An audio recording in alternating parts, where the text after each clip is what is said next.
کو غضب پہنچا ہے حضور کے دست مبارک سے، وہ یہودی دشمن تھا حضرت مسیح علیہ السلام کا۔ بعد میں لبادہ اوڑھا، اور یہ کہ مجھے مکاشفہ ہوا ہے، خلیفہ تو اول موت سے حضرت علی ہے، حضرت ابو بکر، حضرت عمر، حضرت عثمان، یہ تو غاصب ہے۔ علی رضی اللہ تعالیٰ عنہ سے گفت و شنید ہو رہی تھی، حضرت علی جو ہے اس پر آمادہ ہو گئے کہ ٹھیک ہے میں۔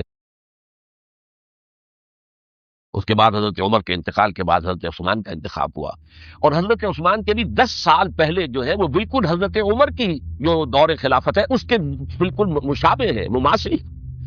ہمارے دنوں میں یہ تصور بٹھا دیا گیا ہے کہ سارے 12 سال شاید فتنہ ہی فتنہ رہا، فساد ہی فساد رہا، دنگا رہا، لڑائی رہی۔ نہیں نہیں، 10 سال پورا امن، اور جس طریقے سے فتوحات کا سیلاب حضرت عمر کے زمانے میں جا رہا تھا اسی طریقے سے حضرت عثمان کے 10 سالوں کے دوران گیا۔ یہ آخری 2 سالوں میں ایک فتنہ اٹھا ہے، یہ فتنہ کیا ہے اس کو سمجھ لیجیے۔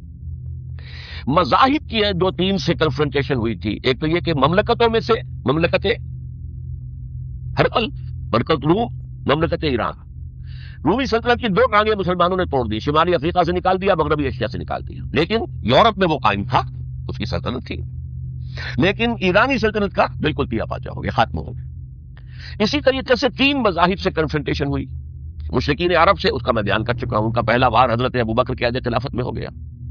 دوسرے جو عیسائیوں کا معاملہ تھا ان سے بھی کوئی تصادم نہیں ہوا حضور کے حیات طیبہ کے دوران، لیکن جو یہودیت بطور مذہب، اس کو ظاہر بات ہے کہ اسلام نے اس کو ختم کیا تھا، کم سے کم جزیرہ نما عرب سے۔ مدینے میں 3 قبیلے تھے جو اپنی غداری کی وجہ سے اور اپنی صلح کو توڑنے کے جرم کی پاداش میں 2 نکالے گئے، اور تیسرا جو ہے اس کے تمام جو جوان افراد تھے انہیں قتل کیا گیا۔ پھر خیبر پر حملہ کیا گیا، اور خیبر کو جو ہے فتح کیا گیا، وہ یہودیوں کا بہت بڑا گڑھ تھا، اور جو مدینے سے نکالے گئے تھے وہ بھی وہیں جا کر مقیم ہو گئے تھے۔ تو اس اعتبار سے، اور پھر یہودی اپنے آپ کو سمجھتے تھے اللہ کی طرف سے دنیا میں جو نمائندہ جو ہے امت وہ ہم ہے، اب انہیں معزول کر کے امت محمد کو وہاں پر کھڑا کر دیا گیا صلی اللہ علیہ وسلم۔ لہذا وہ بہت زیادہ جو سمجھیے ایگریوڈ، سب سے زیادہ جن کو غضب پہنچا ہے حضور کے دست مبارک سے، وہ یہودی تھے۔ لہذا ان کا جو رد عمل آیا ہے وہ ہے جس کے نتیجے میں حضرت عثمان شہید ہوئے، حضرت علی شہید ہوئے، حضرت حسین شہید۔ اب اس چیز کو اچھی طرح سمجھیے، یہ جو رد عمل ہے یہ ایک شخص کے ذریعے سے آیا، اور اسی لیے بعض لوگ یہ سمجھتے ہیں کہ یہ خامخواہ کی کہانی ہے، کیا ایک آدمی اتنا بڑا کام کر سکتا ہے؟ عبداللہ ابن سبا ایک یہودی جو اسلام کا لبادہ اوڑھ کر حضرت عثمان کے عہد خلافت میں مدینے میں آ گیا، ٹھیک، اس کے بارے میں تو میں بعد میں عرض کروں گا، لیکن ایک شخص کیا کچھ کر سکتا ہے اس کی مثال بس آپ دے دوں آپ کو۔ پہلے حضرت مسیح علیہ السلام کے پورے دین کو ایک شخص نے ختم کر دیا، سینٹ پال جسے دنیا جانتی ہے جس کے نام سے، توحید کو تثلیث میں بدل دیا۔ حضرت عیسیٰ علیہ السلام تو توحید کی تلقین کر کے گئے تھے، توحید ختم، تثلیث آ گئی، جس میں پہلے باپ ماں اور بیٹا تھے، اس کے بعد باپ بیٹا اور روح القدس ہو گئے، تثلیث۔ نمبر 2، شریعت موسوی کو ساقط کر دیا، لہذا اب پالزم جو ہے کرسچینٹی نہیں رہی، وہ حضرت عیسیٰ کو کہہ کر گئے تھے کہ شریعت موسوی تم پر لاگو رہے گی، نافذ رہے گی، ساقط کر دیا۔ نمبر 3، اس نے عیسائیت کے دائرہ تبلیغ کو وسیع کر دیا، جنٹائلز یا گوئمز کے اندر بھی، غیر یہودیوں، حالانکہ حضرت مسیح کہہ کر گئے تھے کہ تمہیں صرف یہودیوں سے خطاب کرنا ہے، اور میں صرف اسرائیل کے گھرانے کی کھوئی ہوئی بھیڑوں کی تلاش میں آیا۔ اب آپ دیکھیے حضرت مسیح کے فوراً بعد اور حضرت مسیح کی زندگی کے دوران جب تک کہ وہ موجود تھے، وہ بدترین دشمن تھا حضرت مسیح علیہ السلام کا۔ بعد میں لبادہ اوڑھا، اور یہ کہ مجھے مکاشفہ ہوا ہے، مکاشفے میں مسیح سے میری ملاقات ہوئی ہے، میں ان پر ایمان لے آیا ہوں، اور پھر اس نے اپنے زہد اور دینداری کا جو بھی فراڈ تھا اس کے نتیجے میں اپنی حیثیت بنا لی، دین مسیحی کو بالکل ختم کر دی۔ آج کہاں ہے وہ دین مسیحی؟ D100 کے مصنف نے بھی صاف لکھا ہے کہ جب تک حضرت مسیح دنیا کے اندر موجود تھے، عیسائیت کی حیثیت یہودیت نے ایک فرقے سے زیادہ نہیں تھی، یہودیوں کا ایک فرقہ، ایک جماعت، بس۔ یہ سینٹ پال ہے جس نے اسے ایک مستقل مذہب کی حیثیت اختیار کی ہے، تو it should be called Paulism، اور یہ ایک آدمی کا کارنامہ۔ اسی طریقے سے یہ تو ہو گیا حضرت مسیح کے فوراً بعد، رفع سماوی کے فوراً بعد۔ 1500 برس کے بعد ایک تحریک چلی ہے یورپ کے اندر، اصلاح مذہب، اور اس کی پشت پر بھی یہودی ذہن تھا۔ یہودی ذہن نے عیسائیت کو 2 حصوں میں تقسیم کر دیا، کیتھولک اینڈ پروٹیسٹنٹس، اور پروٹیسٹنٹس کو اپنا اعلی کار بنایا۔ یہ ایک علیحدہ مضمون ہے جس پر میں تفصیل میں نہیں جانا چاہتا، میری کتاب بھی موجود ہے اس موضوع پر، سابقہ اور موجودہ مسلمان امتوں کا ماضی، حال اور مستقبل، اس میں میں نے تفصیل بیان کی۔ یہ جو تقسیم ہوا ہے تو وہ پہلی بات ایک یہودی، جیسے کہ علامہ اقبال نے، مارکس بھی تو ایک یہودی تھا نا، تو ابلیس کی مجلس شورا میں بڑا پیارا شعر ہے، وہ یہودی فتنہ گر وہ روح مصدق کا بروز ہر قبا ہونے کو ہے اس کے جنون سے چاک چاک. یہ ایک یہودی فتنہ گر مارکس نے وہ تصور دنیا کو دیا جس نے عظیم انقلاب برپا کیا روس کے اندر، بولشوک ریولوشن، اور جو پھر آدھی دنیا تک پھیل گیا.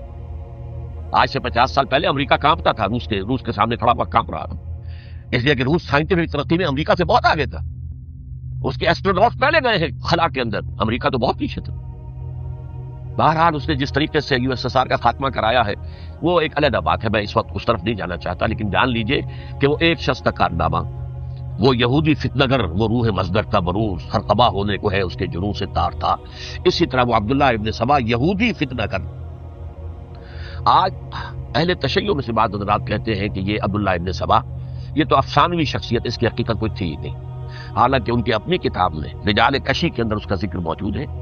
اور یہ بھی موجود ہے کہ حضرت علی رضی اللہ تعالیٰ عنہ نے اپنے عہد خلافت میں اسے زندہ جلوایا ہے. اس کی وجہ کیا تھی؟ یہ آیا مدینے کے اندر اسلام کا لبادہ اوڑھ کر، اس نے چند عقیدوں کی اشاعت شروع کی. سب سے پہلے حضرت علی تو خدا ہیں، گاڈ انکارنیٹ، اوتار کا تصور، جیسے ہندوؤں میں ہے رام چندر جی خدا کا اوتار، اور عیسائیت میں بھی پہلے گاڈ انکارنیٹ کا تصور تھا کہ حضرت مسیح خدا کا اوتار ہے، انکارنیشن آف گاڈ. تو اس نے کہا کہ حضرت علی تو خدا کا اوتار ہے، خدا ہے. نمبر 2، اس نے کہا کہ ہر نبی کا ایک وصی ہوتا ہے جس کے حق میں وہ وصیت کرتا ہے. تو حضور صلی اللہ علیہ وسلم کے وصی حضرت علی ہیں، لہذا خلیفہ تو اول روز سے حضرت علی ہے، حضرت ابو بکر، حضرت عمر، حضرت عثمان، یہ تو غاصب ہے. اور حضرت عثمان کی خلافت تھی اس وقت خاص طور پر. پھر اس نے جو قبائلی عصبیت تھی اسے بھڑکایا. پرانی جو عصبیت چل رہی تھی قریش کے اندر، وہ دو گھرانے ایک دوسرے کے مد مقابل تھے. دیکھیے، ایک ہوتا ہے قبیلہ، ایک ہوتا ہے گھرانہ. ہمارے پنجاب میں ایک قبیلہ ہے وٹو قبیلہ، اس کے گھرانے بہت سے، مانے کے، لالے کے، سجے کے، شامت کے، یعنی کوئی لالا تھا ان میں سے بڑا، ان کے بیٹے ہو گئے لالے کے، ان کی اولاد، خاندان یہ کہلاتے ہیں. قبیلہ ایک، یہ وٹو قبیلہ. تو قبیلہ تھا قریش، اس میں گھرانے بہت تھے، بنو ہاشم، بنو امیہ، بنو تیم، بنو عدی، یہ بہت سے گھرانے تھے. تو جوٹی کے دو گھرانے جو تھے وہ بنو ہاشم اور بنو امیہ، ان کے درمیان چپلش تھی، مقابلہ، مسابقت. اور یہ مسابقت فی الخیر بھی ہوتی تھی. اگر انہوں نے غریبوں کو کھانے کھلائے ہیں تو ہم ان سے بڑھ کر کھلائیں گے، اگر وہ حاجیوں کی خدمت کرتے ہیں تو ہم ان سے بڑھ کر کریں گے. تو ان کے اندر یہ مسابقت فی الخیر بھی تھی، لیکن چپلش تھی کہ کوئی ہم سے آگے نہ نکل جائے، وہ سمجھتا تھا وہ آگے نہ نکل جائے. اس شخص نے اس پرانی عصبیت کو تازہ کیا کہ حضور تو بنو ہاشم میں سے تھے، لہذا خلافت حق ہے بنو ہاشم کا، یہ غاصب ہے. اس سے پہلے دو خلفاء جو تھے وہ نہ بنو ہاشم سے تھے نہ بنو امیہ سے تھے. حضرت ابو بکر بنو تیم میں سے تھے، چھوٹا قبیلہ تھا. حضرت عمر بنی عدی میں سے تھے، وہ بھی چھوٹا قبیلہ تھا. یہ حضرت عثمان پہلے خلیفہ جو بنو امیہ میں سے تھے، جن کی پرانی چپکرش بنو ہاشم سے تھی. اب اس کو موقع مل گیا کہ پرانی قبائلی عصبیت کو بھڑکائے. یہ ہے اصل میں اس فتنے کا پس منظر عبداللہ ابن سبا نے جو آ کر پھیلایا ہے. اور اس کی تفصیل میں اس وقت میں نہیں جا سکتا، کیسے یہ فتنہ پروان چڑھا، کیا انہوں نے اسٹریٹجی اختیار کی کہ یہ کیا کرتے تھے، گروہ بنا کر بھیجتے تھے لوگوں کو. کوفے میں جاؤ تو وہاں پر دمشق کے گورنر کے خلاف اور مصر کے گورنر کے خلاف الزامات لگاؤ، اس نے یہ کیا، وہ غبن کر گیا، وہ یہ کر گیا، وہ خیانت کر رہا ہے، وہ رشتہ داروں کو پال رہا ہے. اور عثمان کے خلاف بھی تقریریں کرو رضی اللہ تعالیٰ عنہ. دمشق میں جاؤ تو کوفے کے گورنر کے خلاف، کیونکہ دمشق کے گورنر کے خلاف بات کرو گے تو لوگوں کو معلوم ہوگا کہ یہ جھوٹ بول رہے ہیں. لیکن یہ کہ وہاں تو تم بات کرو کوفے کے گورنر کے خلاف اور مصر کے گورنر کے خلاف اور حضرت عثمان کے خلاف. مصر میں جاؤ تو بات کرو کوفے کے اور شام کے گورنر کے خلاف اور حضرت عثمان کے خلاف. یہ انہوں نے ایسا اٹھایا.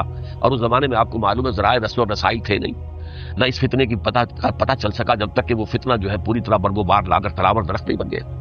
اس کے نتیجے میں حضرت عثمان رضی اللہ تعالیٰ عنہ شہید ہوئے، اور خلیفہ پھر حضرت علی رضی اللہ تعالیٰ عنہ کو انہی سواریوں نے، جنہوں نے گھیراؤ کیا تھا، جنہوں نے حضرت عثمان کو شہید کیا ہے، یہی حضرت علی رضی اللہ تعالیٰ عنہ کے ارد گرد ہوئے.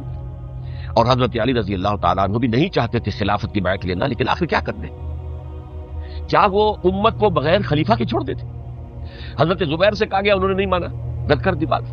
حضرت طلحہ سے کہا گیا، انہوں نے نہیں مانا. حضرت علی سے کہا گیا، اب عشرہ مبشرہ میں سے یہی تو تھے نا، لہذا انہوں نے تسلیم کر لیا، خلافت ہو گئی. لیکن اس کے بعد جو خانہ جنگی ہوئی ہے، اس خانہ جنگی کے نتیجے میں نوٹ کر لیجئے کہ 1,00,000 کے قریب مسلمان ایک دوسرے کی تلواروں اور نیزوں اور برچیوں اور تیروں سے ختم ہوتے، ہلاک ہوتے. یہ ہماری تاریخ کا تاریخ ترین باب ہے. 5 سال 4.5 سال حضرت علی کی خلافت کے اور 6 مہینے حضرت حسن کی خلافت کے. رضی اللہ تعالیٰ عنہ. اس سے کیا ہوا کہ ایک طرف تو اسلام کی جو توسیع ہو رہی تھی، تھمتا نہ تھا کسی سے سیل رواں ہمارا، وہ سیلاب رک گیا، انٹرنل سیبوٹاج ہو گئی نا. تو اندر ہی آپس ہی میں اگر دستوں گریبان ہو گئے تو باہر اب کیا توسیع کرتے، وہ توسیع کا عمل رک گیا. اور یوں سمجھیے کہ جیسے ٹرک اگر کبھی چل رہا ہو، بھرا ہوا ہو، لوڈڈ، اور وہ چڑھائی چڑھ رہا ہو، تو اگر کہیں موشن ٹوٹ جائے، ٹرک کو رکنا پڑے، تو ڈرائیور کے جان پر بن جاتی، اس لیے کہ اس کو دوبارہ سٹارٹ کرنا، اور جبکہ وہ چڑھائی پر ہے، انکلائن پر آسان کام نہیں ہوتا، خطرہ ہوتا ہے وہ پیچھے جو ہے وہ نہ جائے. اور پہاڑی علاقوں میں آپ کو معلوم ہے ذرا پیچھے چلے جانے کا مطلب جو ہے بہت خطرناک جو ہے نتیجہ نکل سکتا ہے. بہرحال حضرت علی رضی اللہ تعالیٰ عنہ نے اپنے خلافت میں ایک کام یہ کیا. اب اس کی کیا مصلحتیں تھیں یہ تو انہی کے علم میں ہوگا، ہم قیاس کر سکتے ہیں، میں اس تک میں نہیں جانا چاہتا. ابھی تک خلافت کا مرکز تھا مدینہ منورہ، حضرت ابوبکر، حضرت عمر، حضرت عثمان، وہی جہاں حضور صلی اللہ علیہ وسلم رہے تھے اور جہاں پر کہ حضور مدفون تھے. لیکن حضرت علی نے اپنا مرکز جو ہے وہ کوفہ بنا دیا. اچھا، اس کی ایک ظاہری وجہ یہ سامنے آتی ہے کہ اسلام کا جو پھیلاؤ ہو گیا تھا، وہ سلطنت اتنی وسیع ہو گئی تھی کہ مدینہ منورہ بہت جنوب میں اور بڑے صحرا کو عبور کر کے جانا ہوتا تھا. کوفہ جبکہ ایسی مقام پر تھا کہ جہاں سے مشرقی راستہ جا رہا ایران کو، عراق کے اندر تو ہے وہ شہر کوفہ، اور ایران اور خراسان اور ہندوستان کو راستہ جا رہا ہے، وہیں سے شمال کی طرف جا رہا ہے، شام کی طرف اور ترکی کی طرف، اور وہاں سے پھر یہ کہ مغربی افریقہ کو بھی کنٹرول کرنا، جو شمالی افریقہ کو، وہ بھی آسان تھا. بہرحال حضرت علی نے کوفہ کو اپنا مرکز بنایا، اور نتیجہ یہ ہوا کہ سبائیوں کا بھی مرکز وہی بن گیا، چونکہ انہوں نے اپنے آپ کو گردا گرد رکھا حضرت علی کے رضی اللہ تعالیٰ. اب ظاہر بات ہے کسی پرٹیکولر پرسن کے خلاف تو کوئی مقدمہ موجود تھا نہیں، بلکہ جب جنگ جمل ہو رہی تھی، ابھی جنگ نہیں ہوئی تھی، حضرت عائشہ، حضرت طلحہ، حضرت زبیر وہ لے کر آئے تھے لشکر اس مطالبے کے لیے کہ حضرت عثمان کے قاتلوں کو سزا دی جائے، قصاص لیا جائے. حضرت علی رضی اللہ تعالیٰ عنہ سے گفت و شنید ہو رہی تھی. حضرت علی جو ہے اس پر آمادہ ہو گئے کہ ٹھیک ہے، میں جو بھی قاتلین عثمان ہیں ان کو گرفتار کر کے سزا دوں گا. عین اسی وقت کوفے کی مسجد کے اندر جو ہے 10,000 کا مجمع کھڑا ہو گیا، ہم سب قاتل عثمان، لو ہم سے بدلہ کہاں سے لوگ. اور انہوں نے کیا کیا، جاتے ہی جنگ چھیڑ دی. جب چھڑ جائے تو یا مرو یا مارو، اس کے سلاوت کو چارہ کام ہوتا ہی نہیں. ایک رات میں 10,000 مسلمان شہید ہوئے، جن میں 2 عشرہ مبشرہ میں سے حضرت زبیر اور حضرت طلحہ رضی اللہ تعالیٰ. تو یہ صورت تھی، سبائیوں نے گھیراؤ کیا حضرت علی کا رضی اللہ تعالیٰ. حضرت معاویہ دعوے دار نہیں تھے خلافت کے، قتل نہیں، ان کا صرف ایک دعویٰ تھا، اور وہ یہ تھا کہ عثمان کے قاتلوں کو گرفتار کرو یا پھر سزا دو یا ہمارے حوالے کرو، ہم اس سے قصاص لیں گے. اس لیے کہ قبیلہ بنو امیہ کا تھا اور حضرت علی معاویہ بنو امیہ میں سے، تو ایک خاندانی طور پر جو ہے ہم قصاص لیں گے ان سے جنہوں نے قتل کیا ہے حضرت عثمان کو. لیکن یہاں ظاہر بات ہے کہ حضرت علی رضی اللہ تعالیٰ عنہ کی طرف سے مطالبہ یہ ہوتا تھا تم پہلے میری بیعت کرو، میرے ہاتھ مضبوط کرو تاکہ میں ان کے خلاف کوئی اقدام کر سکوں. لیکن انہیں یہ اندازہ تھا کہ اگر میں نے بیعت کی تو ظاہر بات ہے کہ حضرت علی تک پہنچنے سے پہلے مجھے گردن بڑھا دیں گے یہ لوگ، اس لیے کہ سبائی جو ہے وہ آپ کو گھیرے ہوئے. بہرحال ایک عجیب الجھاؤ، ایک ڈائلیما تھا جس کی وجہ سے یہ جنگ چلتی رہی، اور حضرت علی رضی اللہ تعالیٰ عنہ کو انہی کے شیعان علی ہی کے اندر سے وہ جماعت علیحدہ ہوئی تھی جس کو ہم خوارج کے نام سے جانتے ہیں، اور ایک خارجی ابن ملجم ہی نے حضرت علی کو شہید کیا رضی اللہ تعالیٰ. پھر حضرت حسن رضی اللہ تعالیٰ عنہ، اب دیکھیے کس قدر صحیح بات تھی جو حضرت علی رضی اللہ تعالیٰ عنہ نے فرمائی جب ان سے کہا گیا کہ کیا ہم آپ کے بیٹے حسن کے ہاتھ پر بیعت کر لیں رضی اللہ تعالیٰ عنہ. فرمایا نہ میں تمہیں اس کا حکم دیتا ہوں نہ میں اس سے روکتا ہوں، یہ تمہارا معاملہ ہے، امرہم شورا بینہم، تم اپنے باہمی مشورے سے جو فیصلہ کرو گے ٹھیک ہے، میں نہ حکم دیتا ہوں نہ روکتا ہوں. اس کا کیا مطلب ہے؟ باپ کے بعد بیٹے کی خلافت ہرگز حرام نہیں ہے، ورنہ کہتے کیسے ہو سکتا میرا بیٹا؟ نہیں، یہ نہیں کہا. حضرت عمر سے بھی کہا گیا تھا کہ اپنے بیٹے کو نامزد کر دیں، عبداللہ ابن عمر کو، تو انہوں نے جواب میں کیا کہا؟ اسے تو طلاق دینی بھی نہیں آتی. انہوں نے اپنی کسی زوجہ کو طلاق دی تھی اور اس میں جو صحیح ترین طریقہ ہے وہ اختیار نہیں کیا تھا. انہیں طلاق دینے تک نہیں آتی تو میں اسے خلیفہ بنا دوں. یہ نہیں کہا تھا کہ باپ کے بعد بیٹا خلیفہ نہیں ہو سکتا، یہ تو نہیں کہا، کہیں حرام نہیں ہے، نہ کتاب و سنت میں، نہ کوئی حدیث ہے، نہ کہیں قرآن مجید میں. تو حضرت علی نے بھی فرمایا رضی اللہ تعالیٰ، نہ میں روکتا ہوں نہ حکم دیتا ہوں، یہ تمہارا اپنا معاملہ ہے. بہرحال حضرت حسن رضی اللہ تعالیٰ عنہ نے حضرت امیر معاویہ سے صلح کر لی، خلافت ان کے سپرد کر دی. دیکھیے میں حضرت ابوبکر، حضرت عمر، حضرت عثمان، حضرت علی کے ساتھ حضرت حسن کے دور خلافت کو بھی خلافت راشدہ میں سے سمجھتا ہوں. اور تبھی 30 سال پورے ہوتے ہیں اس حدیث کے مطابق کہ حضور نے فرمایا خلافت 30 برس رہے گی پھر ملوکیت آ جائے گی. تو حضرت حسن کا بہت بڑا کارنامہ یہ ہے کہ اس خانہ جنگی کا دروازہ بند کر دیا اور یہ پیشن گوئی تھی حضور کی صلی اللہ علیہ وسلم. حضرت حسن جو بچے تھے حضور کے انتقال سے پہلے، میرا یہ بیٹا مسلمانوں کے دو گروہوں میں صلح کرائے گا. یہ حضور کی پیشن گوئی تھی، اور وہ پیشن گوئی حضرت حسن کے علم میں بھی ہوگی یقیناً. بہرحال انہوں نے صلح کی حضرت امیر معاویہ کے ساتھ رضی اللہ تعالیٰ عنہ، خلافت ان کے حوالے کر دی، اور کچھ شرائط تھیں طے ہو گئی. اللہ خیر سنا. حضور کی تو یہ پیشن گوئی جو ہے صحیح ثابت ہوئی، کہ میرا یہ بیٹا مسلمانوں کے دو بڑے گروہوں کے درمیان صلح کرا دے گا. اور سبائیوں نے انہیں تانے دیے، یا عار المومنین، اے مومنوں کے لیے موجب عار، موجب شرم، تم نے بزدلی دکھائی ہے، تم نے امیر معاویہ کو خلیفہ تسلیم کر دیا، تم نے بزدلی دکھائی. معاذ اللہ ثم معاذ اللہ ثم معاذ اللہ.